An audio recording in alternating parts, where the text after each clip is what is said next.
大家好，我是牛奶。天目山顶，天山雪潭正位于火山口的中心处，因为此时还不是能量潮汐的最高峰，众人还需原地等待，待得雪潭满溢之时，就能进入其中了。金石叮嘱众人不得在天山雪潭之内停留过长时间，因为雪潭之内拥有着极重的火毒，越往下越深。火毒一旦入体，便是会如同复古之躯一般，唯有一些高等级的炼药师才能够解除。难怪总觉得他体内有股伤势郁积。目光在金石身上扫了扫，萧炎恍然：令你们现在有9人，进入天山雪潭的名额却只有8个，谁不能进，你们自己判定吧。金石眼皮一抬，接着道，随后目光转向萧炎，让萧炎跟上他。石亭处，金谷冲着萧炎嘿嘿一笑，道：小家伙，知道叫你来是干什么吗？萧炎心中早已有数，当即道破金石体内的伤势。闻言，金石和金谷都有些激动，迫切地让萧炎仔细帮金石看看。一番检查下来，萧炎看向金石的目光很是同情，随后表示金石体内的火毒已经深入骨髓，想要驱除极难。金石2人一听这话，心头猛地一沉，因为在萧炎之前，他们就找过很多高阶炼药师，萧炎所说与他们别无二致。见2人脸色灰暗，萧炎有意停顿了一会儿后，才表示虽然极难，却也不是毫无办法。猛地抬头，金石的声音变得急促：萧炎先生能驱逐我体内的天山火毒？高深莫测地笑了笑，萧炎并未说话，而是将目光转向了石亭外。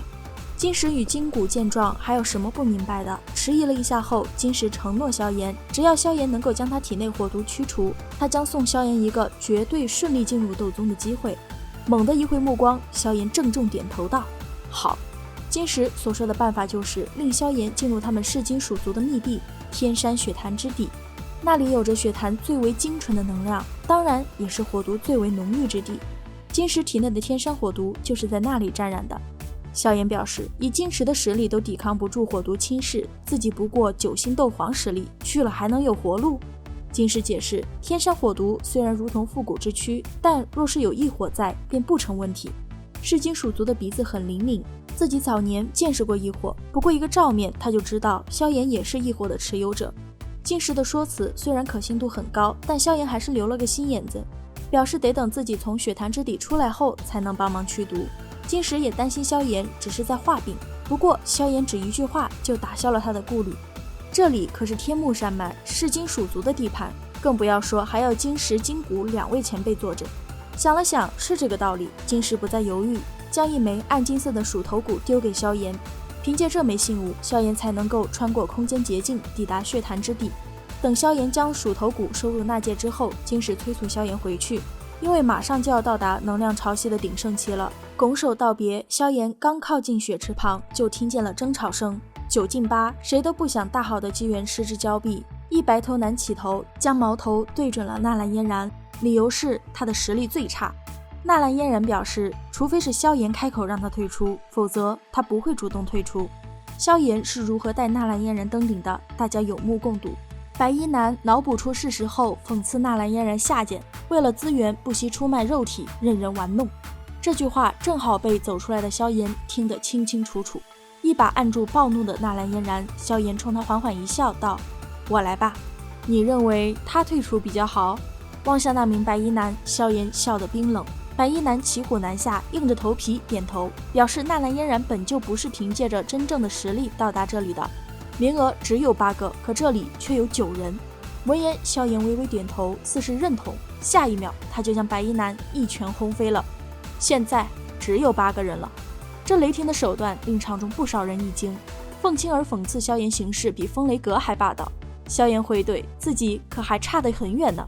毕竟一次性便是出动好几名斗宗强者对1名斗皇进行围剿，这样的大手笔他还办不到。眼瞳猛地闪过寒光，凤青儿表示，若不是雪潭出现在即，他很想试试萧炎本身的真正实力。萧炎淡淡一笑，凤小姐想试的话，随时都可以。瞧着萧炎那云淡风轻的样子，凤青儿火冒三丈，但眼下不是好时机。不再理会凤青儿，萧炎缓步走到纳兰嫣然身旁，笑道：没什么事吧？怔愣地看着萧炎的笑脸，纳兰嫣然低不可闻地喃喃道：我这算是自作自受吗？闻言，萧炎脚步微顿，随后便与纳兰嫣然擦肩而过，走向高坡。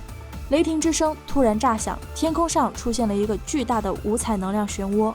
随着漩涡的面积增大，其中所蕴含的能量也是越来越恐怖。直到某一刻，一道足有几十丈庞大的五彩能量柱直劈向下方的火山口，庞大的气浪顿时席卷而出。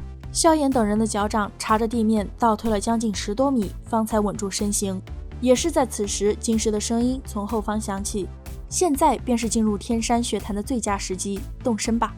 一把拉住纳兰嫣然的手腕，萧炎朝着前方狂冲而出的凤青儿一行人追去，同时叮嘱道：“记住，不要深入天山血潭之底，一进入潭中便加紧吸收，这是一次难得的机缘。令，你出来后不用等我，我需要的时间或许会很长。”盯着自己的手腕，纳兰嫣然轻轻点头。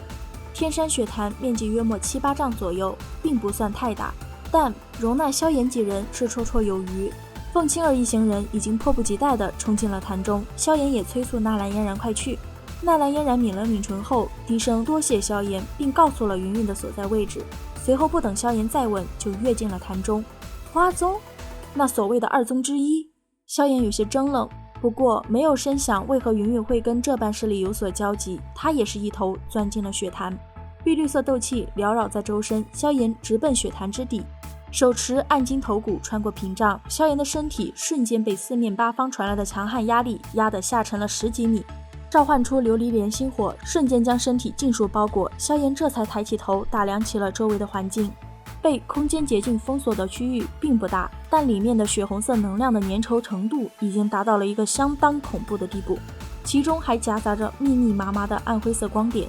这些灰点一碰上萧炎周身的碧绿火焰，便是会瞬间爆裂，火焰在此时也会剧烈颤抖。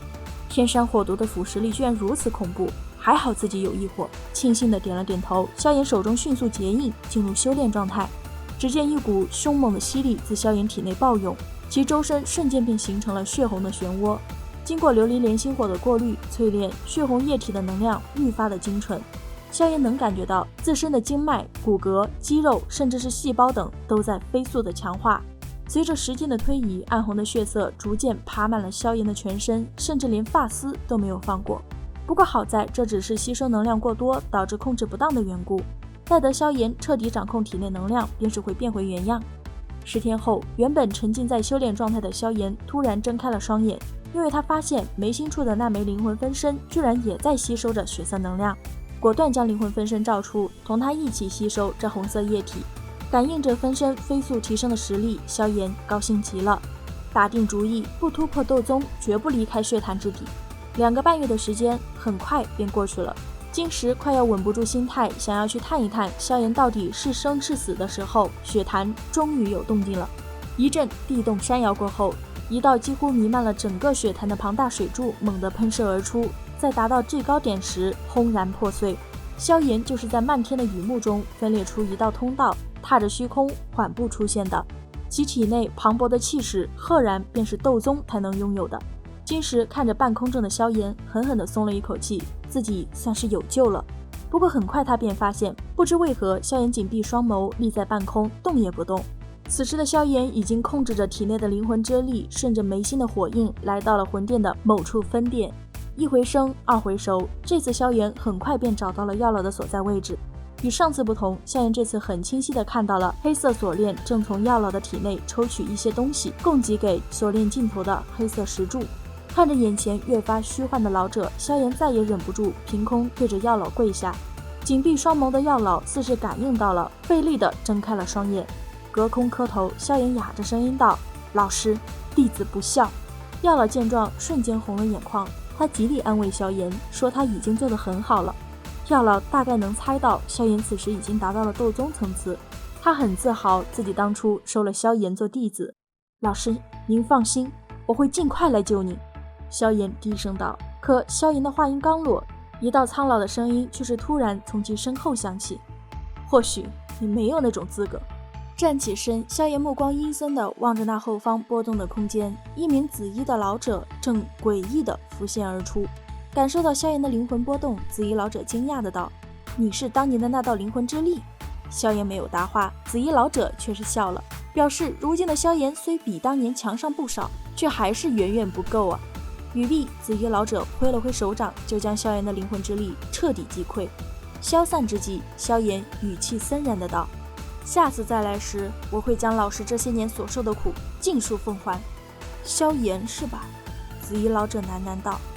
今天是否感到不安了？药老笑道。药尘，你还是管好你自己吧。若非店主看中了你的炼药水平，你岂能活到如今？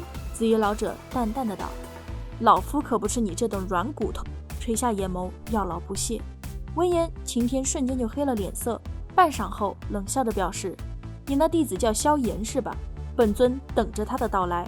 若是他能在魂殿的追捕中活下来的话。”语毕，一甩衣袖便消失在了原地，唯余药老握紧了拳头。另一边，意识回笼后的萧炎好半晌才压下心中翻腾的杀意，同时他也更加坚定了要去寻找封尊者的决心。好了，本期分享就到此结束了，视频都看到这里了，原来点个赞吧，订阅了的朋友记得开启小铃铛哟，这样就不会错过年内的更新啦。感谢您的耐心观看，拜拜，下期再见。